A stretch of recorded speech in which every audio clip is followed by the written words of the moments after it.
What's going on, everybody? This is TC2 Class Reviews, the series where we review each class in Typical Colors 2, and we just provide general info on which class you should be playing and for what reasons and which ones suit your playstyle the best. Today we're going to be going over Flanker, which is the Scout class of Typical Colors 2. Map knowledge and game sense is your best friend when playing as Flanker due to the fact that he's a very in and out type class, so you have to go in and get kills and do as much damage as possible, and then escape whenever your health gets low. So for a quick little background, born and raised in Brooklyn, New York, Flanker is a very mobile character who focuses very heavily on quick kills and running around the map. He has a very low health pool compared to other Typical Colors 2 characters, his max health only being 125. He has very quick movement speed and he can double jump. Flanker is better for 1v1s rather than going against multiple people because of his low health and his high damage shotgun. When playing Flanker, it's better to use movement mechanics like strafing and bunny hopping to avoid any projectiles that could easily kill you. He's also very good in confined spaces and open spaces, but it's best to avoid extended ranges where you could be easy pickings for a marksman. So now onto weapons. Flanker has a very wide assortment of different weapons, but they all follow a similar trend of the primary being a shotgun, secondary being a pistol or support item, and the melee being some sort of bat. Also, quick disclaimer, in no videos in this series will I ever be going over every single weapon of a certain character, only due to the fact that it would take a very long time. So I'll only be going over the very good and unique ones. However, this does not invalidate the ones that I don't include, and they are all very good in their own ways. The videos are here to give you a general idea of the character and what you should be using, but make sure to check out all the other weapons and make a final decision for yourself and build your own class. Now, with that being said, I hope you enjoy and I hope you find this helpful. And if you do, you might as well press the subscribe button. You know, it's free. So, go ahead and do it to support us. This is our first video in the series. So if it's bad, let us know, criticize us. And yeah, let's get into it. So beginning with the primaries, we have the stock shotgun. It's a very reliable option with 6 bullets and 32 reserve ammo. It has 10 pellets and it does about 10 damage point blank. At medium range is 6 damage and at long range 3 damage. Mini crits deal 8.1 damage and criticals deal 18. Another viable primary option is the Lupar DB, which is a quick double barrel shotgun that deals knockback to you and your enemy. Point blank, the gun does about 10 damage, medium range 6, and long range 4. Mini crits is 8.1 and critical is 18. The only downside to this weapon is the low magazine size, but the reload speed is 1.7 seconds, so if you play smart and use things such as the winger to get out of scenarios where you need to escape, it can be a really viable option for you. Moving on, we have our final primary, the Babyface Blaster. This weapon builds boost the more you hit your enemy, which makes you move faster as well as increase your accuracy, but you lose the boost on a hit. Point blank, the gun does 7 damage, medium range 4, and long range 2. If you hit a mini crit, the gun does 5.6 damage, and a critical hit 12.6. Moving on to the secondaries. Flanker secondaries are usually a pistol or a support item. The stock pistol is a quick firing, low damage weapon with 12 shots and 36 reserve ammo. It can be used to finish off enemies after running out of shotgun ammo or to finish off enemies from a medium range. Point blank does 22 damage, medium range does 15 and long range 7. Mini crits does 20 to 30 and critical does 45. Next weapon, the concealed carry. It's a fast firing pistol that heals you for getting kills with it. The concealed carry has 12 shots and 36 reserve. Point blank does 15 damage, medium range 10, long range 5. Mini crits do 13 and criticals do 30.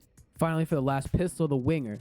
It's a high damaging pistol with a smaller clip size that gives you a jump boost when the secondary or melee slot is equipped. The winger has 6 shots with 36 reserve, 25 point blank damage, 17 medium range, and 8 long range. Mini crits do 23, criticals do 51. Now on the flip side, there's also secondary support items for Flanker. The Witch's Brew is a drink that'll make you deal mini crits to all enemies and it makes your move speed faster. Although the only downside is that it'll make you take mini crits from other enemies at the same time. Another secondary support item worth noting is the Mad Milk, which is a jar of milk that you can throw onto people that extinguishes teammates and also makes it so that 35% of the damage you deal comes back to you as health. Now into the melees. Flanker's melees usually come in the form of bats, such as his stock melee being a quick hitting bat with a bunch of reskins. Every single one of these melees crit when the enemy is under 25 health. Some good examples of some good melees include the Brooklyn Basher, a bat that deals heavy bleed damage, but if you miss, you can hit yourself. Another example is the Grill Scout, which is a really good bat that can mini crit burning players and even extinguish players on your team, but it hits very slow. Now that the weapons are out of the way, it's time to move on to the class matchups. Flanker versus Flanker. When a flanker is fighting another flanker, this can be very difficult as both of you are strafing and dodging while also trying to shoot each other at the same time. This can be over either very quickly or it will take a long time. Usually it's whoever can hit 2 to 3 clean shots first wins. Now into the next matchup, Flanker versus Trooper. When a flanker goes against a trooper, it's best to bunny hop, as usually the trooper will aim at your feet and then try to hit you with splash damage, but it'll be hard for their slow rockets to hit you while you're in the air. However, a trooper with a shotgun can counter your quick moves. Flanker versus Arsonist. Arsonists aren't a very good matchup for flanker, as their flamethrower can easily kill you and can counter your movement. However, even if you manage to get away, their afterburn will finish you off. But it only takes about 2 to 3 quick shots to kill an Arsonist, so you might be able to catch them off guard and kill them really quickly, although it's best to stay out of their range and use your pistol. Flanker versus Annihilator. Annihilators will find it hard to hit you because of their slow arcing pills, and you're able to kill them when he's reloading. The stick bombs are also very ineffective against you since you can run away before they hit. But watch out for Ananites, as they can easily catch up with their shield charge and can make quick work of you with their swords. Overall, Flanker versus Annihilator is a very good matchup. Flanker versus Brute. This is also a very difficult matchup for Flanker, as Brutes can easily tank your shotgun blast and their miniguns will melt your health. But while they're focused on other enemies, you can maybe go and kill them while they're turned away. But they usually have a doctor healing them, so it's best to not engage with a Brute unless they're distracted and alone. Flanker versus Mechanic. A Mechanic on their own should be an easy kill since they walk slow and don't do much damage, but if they're with their sentry the gun, then you're in trouble. This is an auto-tracking gun that can deal high amounts of damage depending on the level of sentry. No strafing or b-hopping can cause it to stop tracking you, so it's best to avoid them if they're with the sentries. Flanker versus Doctor. Doctors are a pretty good matchup for Flanker, as it's not hard to dodge the syringe crossbow, although don't get too close because he can finish you off with his melee. Doctors usually hide behind enemies, so it can be pretty hard to get to them sometimes. However, if you can happen to find one alone or sneak up behind one, they can be killed fairly easily. Flanker versus Marksman. It'll be pretty hard for a marksman to hit you if you properly strafe and b-hop. Make sure to keep your movements unpredictable and try to hit him with your secondary to flinch him. Although some marksmen can still kill you even if you try to strafe properly, so it might be smart to take a detour and sneak up behind the marksman for a kill. And finally, for the final class matchup, Flanker versus Agent. Agents will most likely avoid you because it'll be hard to backstab or hit with their revolver because of your quick movement. Although still watch out for agents because they can backstab you when you don't expect it. And if they're good at it, it might be best to just distance yourself from them because they might be able to trick stab you. Now finally, for the quote-unquote meta section. And I say meta in quotes because the meta is something I don't really like to say because all loadouts can be good. It just depends on your playstyle and how you like to use them. I've seen godly players using weapons that other players say are the worst in the game, so please take the meta list with a grain of salt. The meta loadout is the lever shotgun, winger, and Brooklyn basher. You can never go wrong with the stock lever, as it has really high damage with a good ammo capacity. The perfect primary use for dealing with most classes with ease.